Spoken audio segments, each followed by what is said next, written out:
Hello everyone and welcome back to Timberborn. This is episode 9 of the One Pod Challenge. In the last episode we started placing a lot of dynamite over here. We just have a little bit left before we can go ahead and detonate it all. And then we can go ahead and expand our tree planting operation over on this side of the lake. We have some trees planted over here, and we did expand this in the last episode.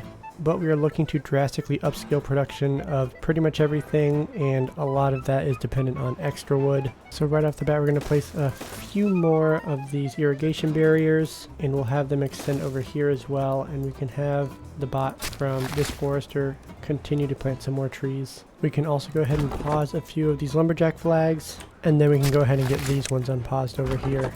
We also got a second bot assembler, but we are going to wait to unpause this until we get enough science to unlock the bot job for the bot part factory.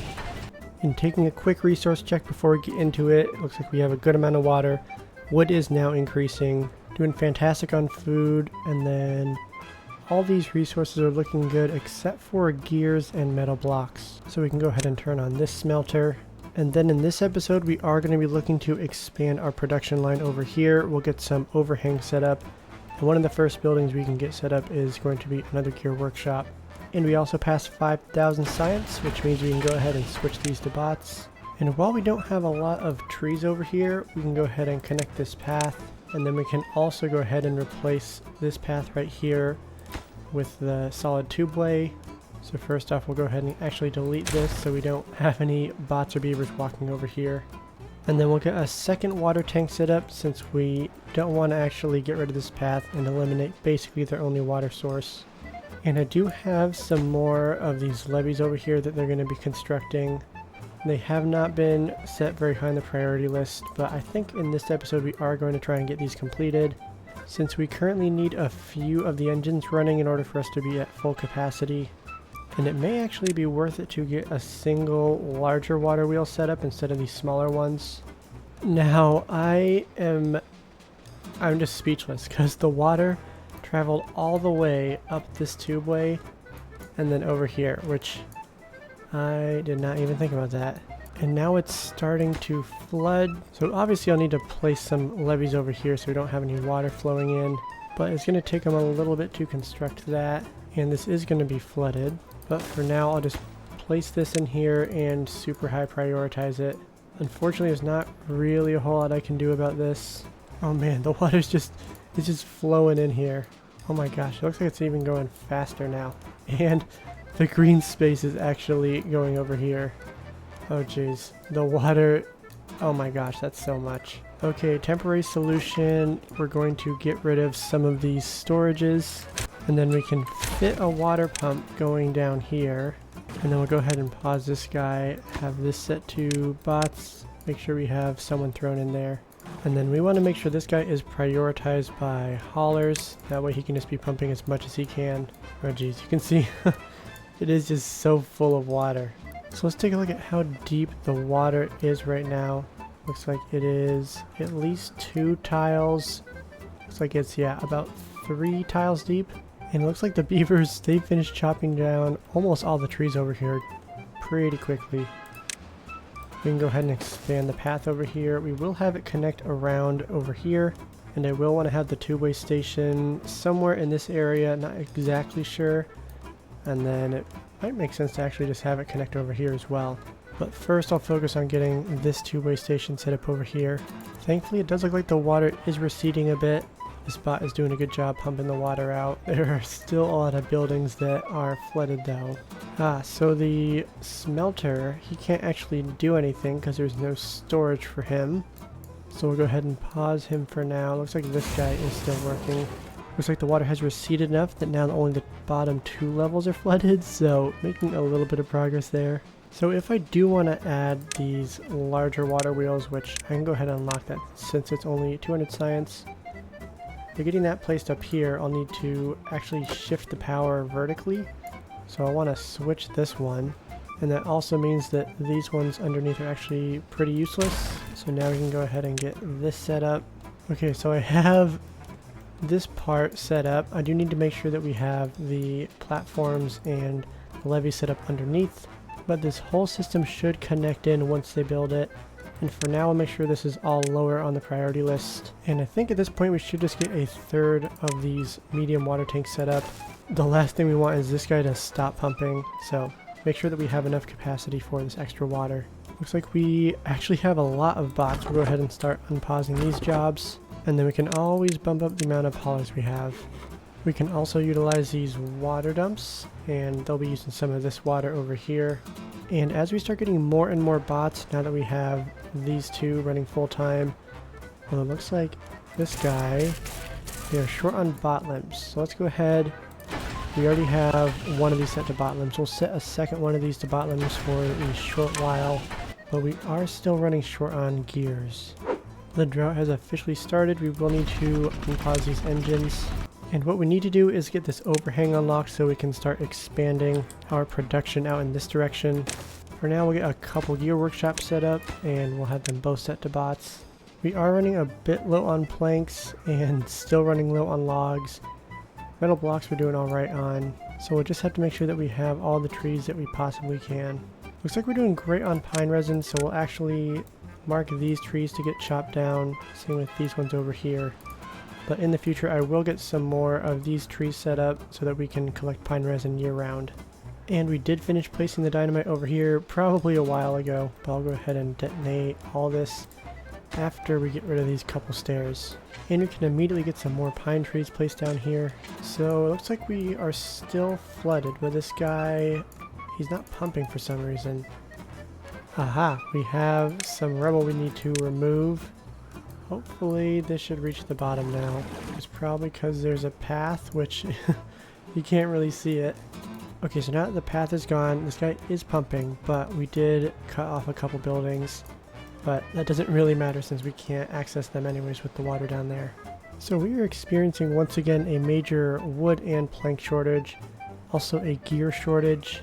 And with the drought officially over, we will get our water wheels back up and running hopefully pretty quickly.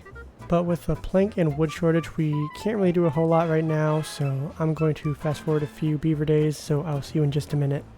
So it has been a few days. We are on day 11 of cycle 17, and unfortunately the wood situation has not gone that much better. We are starting to have some of the trees over here grow up. We are sporadically having some over here that are growing up.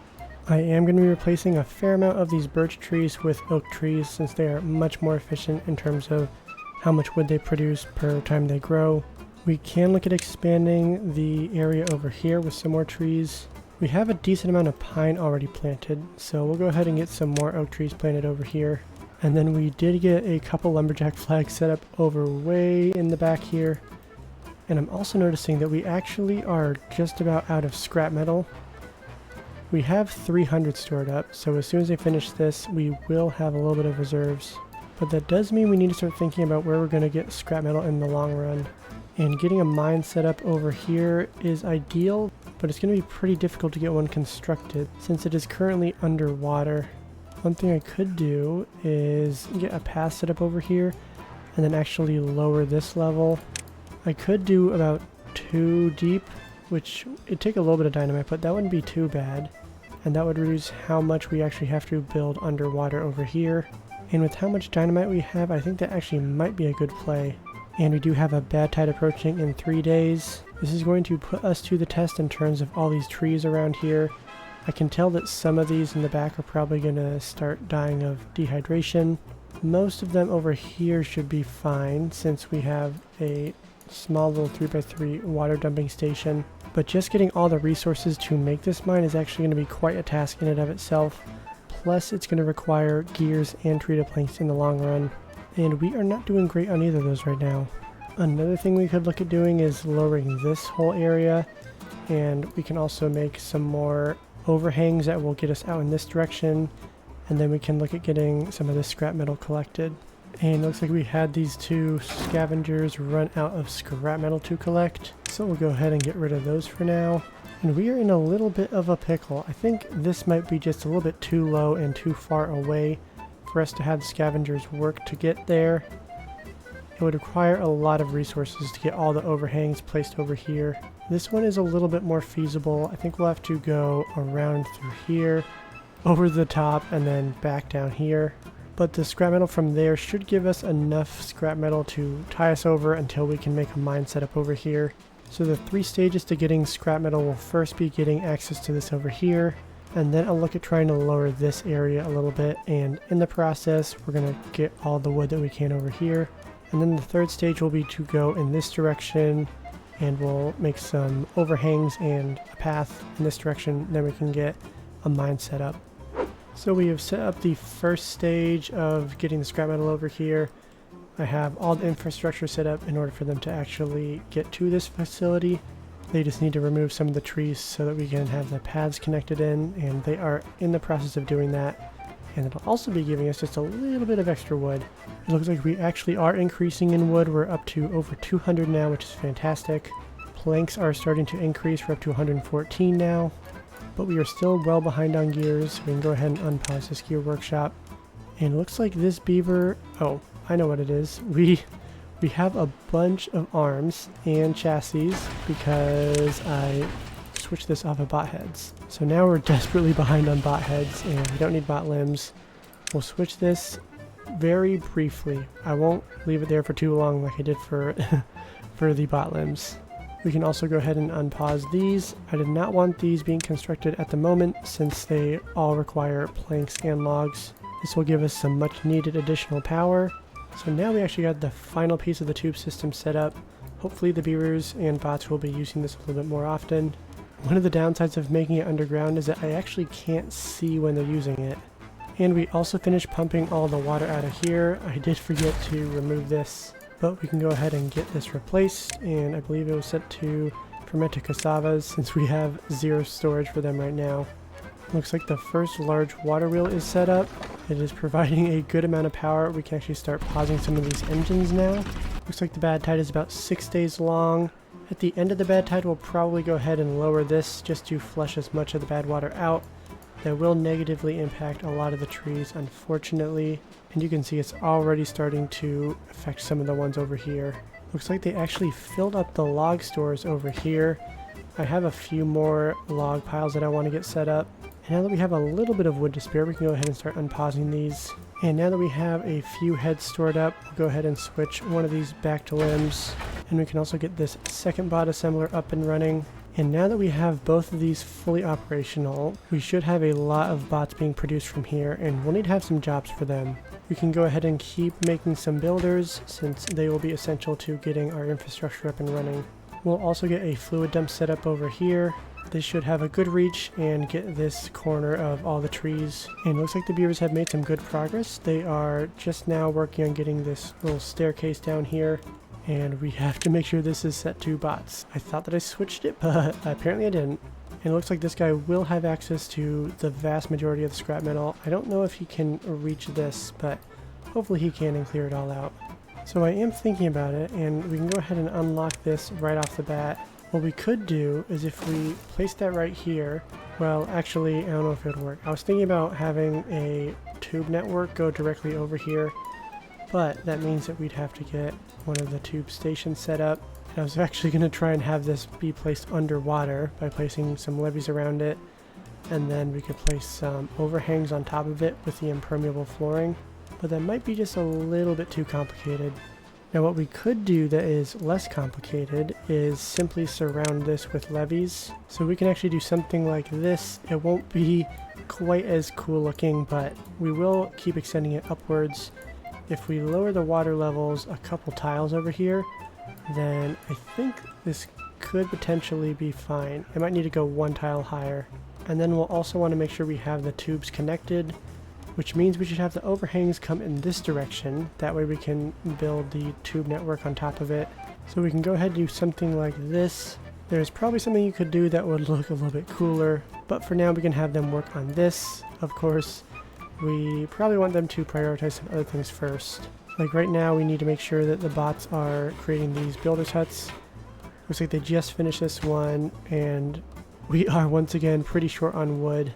But the bad tide has ended, so there is going to be water coming in. We can go ahead and actually lower this. Let's go ahead and reduce the amount of bad water in here. That is going to start impacting these trees, but it'll be a short stint. But it looks like we forgot to fill these areas up with water. So some of these crops are dying, but we can go ahead and have some water get put back in here. And somehow it shows bad water in here. I think it might just be a clipping issue because these should be watertight corners. Unfortunately, it looks like all of the trees down here died. So if we want to use this, we'll have to get some irrigation barriers set up. And this will be when it's helpful to have a lot of builders. Looks like we have both of these buildings up and running now. And now we can start making our way over here so we can start lowering this area. And in the meantime, we can actually get some of these trees chopped down. And it looks like they actually started making these pretty quickly. Let's go ahead and lower all of this down to this level. We do want them to work on it, but just not immediately. Hopefully we got a good chunk of the bad water out. It's still fairly red, but I do think we want to start raising the water levels up relatively soon. Looks like we have the scavenger flag up and running. We just need to get one log installed, and then we'll be able to give him access to all the scrap metal he desires. And that should be it. There he goes. We only have 69 scrap metal, so we are lacking a little bit. We'll make sure we prioritize this building by haulers. We also want to make sure we get all of these buildings up and running. These might be a little bit more important than the water dump. We don't need water spilling out all over these trees. And then this guy is just waiting for these stairs to be completed. All these stairs only require one log, but we are just basically completely out. And we are going to be in the same boat with planks pretty darn soon. Once we get some dynamite placed over here, we are going to actually have these ones be triple dynamite and these ones be double, so that we can get an irrigation pond set up over here, similar to like what we have right here. And we are raising the water levels. It immediately bumped all of these trees into the irrigation zone. And oh, looks like we missed a few trees that we forgot to mark to be chopped down. It's going to be very helpful. And we can also go ahead and detonate this dynamite. And then we can get another hauling post, which will be the lowest priority. And we'll have all the extra jobs funnel into here. We can just bump that up to 10 right off the bat. So it has been a hot minute, and I have this set to highest priority, but they haven't worked on it since they were working on getting these set up. But with us having so few trees, that it was just taking forever for them to put anything in here. So we'll have this be the absolute highest priority, and then we'll get some access to wood, and then that should help every other project that involves wood. And we finally have some trees being chopped down.